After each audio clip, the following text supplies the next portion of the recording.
America's a propositional nation. This is who we are. And it's very important that we learn about this and we talk about this. Because my friends across the aisle here are right. Most people don't know anything about American founding philosophy. Most people don't know anything about the American moral proposition.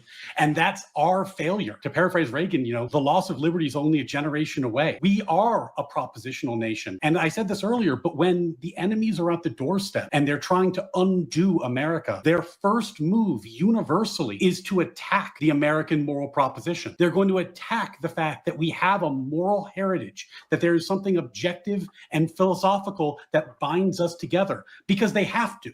They always have to, because communism is incompatible with the American moral proposition. Slavery is incompatible with the moral proposition. A theocracy is incompatible with the moral proposition. So in order to institute any of those things, you would have to convince the people that this didn't exist first. And unfortunately, that's what's happening right now. Our children are not taught about this in schools. Our children are not taught that our founders believed in Scottish common sense moral realism, that they believed that these truths were axiomatic, that there was a grounding epistemology, a grounding philosophy on which they made the claims in the Declaration of Independence. They're not taught enough that what made slavery go away, what led to its abolishment, it was this moral proposition. It was good enough for Lincoln. It was good enough for Douglass. It was good enough for MLK. It was good enough for the women's suffrage movement. They all expressly cited the American moral proposition, as stated in the Declaration of Independence,